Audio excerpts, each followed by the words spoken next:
Maître Ziane, soyez le bienvenu chez Article 19. Donc c'est la deuxième fois. Ancien ministre, leader politique, homme de loi et analyste politique bien averti. Alors, avant de parler du printemps marocain tranquille, comme le disent les Européens, on va parler du printemps arabe, notamment avec ce qui se passe en Égypte. Alors, quel sera l'impact sur l'Égypte et sur le monde arabe? À mon humble avis, ce qui se passe en Égypte est très important à analyser, aussi bien au point de vue constitutionnel que du point de vue de la science politique, que du point de vue des relations internationales. Ce qui se passe en Égypte est la mise à fin d'un régime qui a sa légitimité par l'intervention militaire. C'est une certitude. Si un coup d'État veut dire mettre fin à un régime par l'intervention militaire, ce qui vient de se passer en Égypte est effectivement un coup d'État militaire. Si le coup d'État militaire, c'est changer de président par une intervention militaire de prise de pouvoir, ce n'est pas un coup d'État militaire. Parce que c'est à la demande du peuple, c'est à la demande de la rue. D'abord, ça pose le problème de savoir que c'est une armée. Est-ce que l'armée est un outil entre les mains du président de la République, d'un chef d'État, et avec laquelle il assure la sécurité, la stabilité des frontières?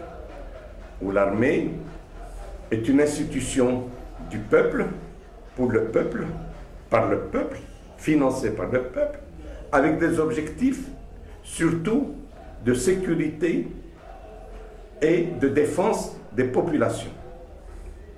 Dans ce cas-là, ce qu'a fait l'armée en Égypte peut avoir un sens et peut être justifié.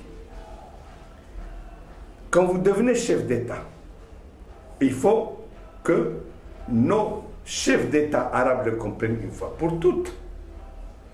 Quand vous devenez chef d'État, vous n'avez pas des privilèges, des avantages, des honneurs. Vous n'êtes pas protégé par un protocole qui vous fait passer pour un homme de gloire, pour un homme supérieur, pour un homme d'essence divine, pour un homme capable et puissant. Quand vous devenez chef d'État, vous devenez tout simplement un petit esclave au service du peuple. Vous devenez un très haut commis, mais vous restez un commis. Mais Morsi n'a pas compris ça. Je crois que Morsi n'a rien compris. Morsi n'a rien compris, je crois que d'abord il n'a pas compris comment il est devenu président, il n'a pas compris ce qu'il devait faire quand il est devenu président, et il n'a pas compris ce qu'il devait ne pas faire quand l'armée est intervenue. C'est ça le problème. Parce que si on analyse le passé du point de vue de la science politique, du point de vue du droit constitutionnel, le plus important, c'est de savoir si les frères musulmans en Égypte vont cesser de faire des erreurs et démontrer que c'est des vrais politiciens. Quand vous continuez à répéter comme un perroquet que je suis un pouvoir légitime parce que je suis sorti des urnes, vous faites rire le monde. La démocratie, ce n'est pas les urnes. La démocratie commence par les urnes. La démocratie, c'est ce que vous allez faire après être sorti des urnes. Parce qu'Hitler aussi est sorti des urnes. Mussolini aussi est sorti des urnes. La démocratie, c'est le contrôle du pouvoir par le peuple. Et c'est un contrôle quotidien. Et c'est une ligne tracée par le peuple. Et ce qui sort des urnes, ce n'est pas un homme, ce n'est pas un régime. Ce qui doit sortir des urnes, c'est un programme. Quand vous quittez ce programme, vous n'êtes plus légitime. C'est ça le jeu démocratique, c'est ça le jeu d'un homme d'État. Ouais. Alors, que manifestement Morsi n'est pas. Non, il a fait plusieurs erreurs de toutes les façons. Énormément.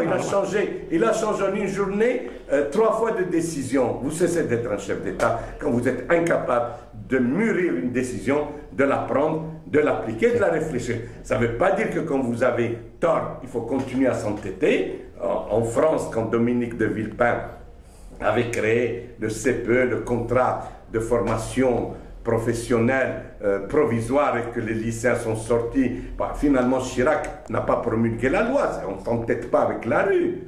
On ne s'entête pas avec la rue. On s'accommode avec les minorités, on s'accommode avec la rue. On n'affronte pas la rue. Le problème est là. Est-ce qu'on va tirer une leçon dans le monde arabe, ce qui se passe? J'espère bien, parce que si jamais, avec tout ce qui se passe, on n'arrive pas à tirer des leçons, alors c'est que nous devons être maudits par les anges ou par Dieu, et il vaut mieux qu'on se suicide et qu'on quitte ce monde-là, et qu'on laisse l'humanité vivre sans les Arabes, et qu'un jour, un petit-fils au Nebraska demandera à son papa, « Papa, c'était quoi les Arabes? Ils se trouvaient où sur le monde? Dans quelle région? Oui. Qu'on disparaisse dans ce cas-là. Si alors, est-ce que qu'on quitte cette humanité. Cher maître, est-ce que vous pensez que Ben Kiran va tirer quelques leçons? Non, Ben Kiran ne tire aucune leçon de rien du tout.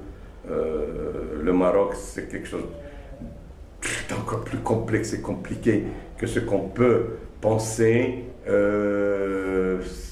C'est malheureux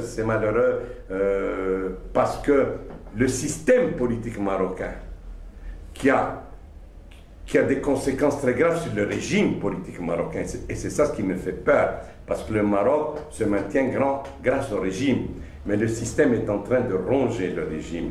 Le système politique marocain est arrivé à ses limites. Et Abdellah Ben Kiran a démontré que le système est impuissant à formaliser, formuler, assimiler, prétendre et résoudre des problèmes marocains. C'est ça qui est le plus grave. Il a prouvé que le système politique marocain était très très limité et qu'il n'avait aucune souplesse et il a démontré... Mais lui, il répète tout le temps qu'on ne le laissait pas, on ne savait pas qui sont on. Il parlait des crocodiles, des diables, tout ça qu'on ne laissait pas. Hein? Dans le monde entier, vous croyez que Barack Obama le laisse faire, vous croyez qu'Hollande le laisse faire, vous croyez en Grèce, on laisse faire le gouvernement. Donc, en Italie, c'est pire, hein, le Silvio Berlusconi est au pouvoir, et on donnait des milliards de pensions à sa femme, on lui sortait des filles à droite et à gauche, on le condamnait à prison. Oui, donc le PGD et Ben Kiran doivent reconnaître qu'ils n'ont pas d'expérience, qu'ils sont en train d'apprendre. Ils n'ont pas d'expérience, ils n'ont pas de programme. Quel est le problème du Maroc? C'est que les partis politiques ne sont pas élus selon un programme. Le peuple ne choisit pas un programme. Le système politique est basé sur une mécanique électorale, sur une machine électorale qui permet de ramasser un certain nombre de voix très minoritaires, mais qui vous donne la première place. Encore une fois, je vous dis, les urnes n'est que le commencement de la démocratie. C'est le comportement quotidien du gouvernement qui dira si le gouvernement marocain est démocratique ou non.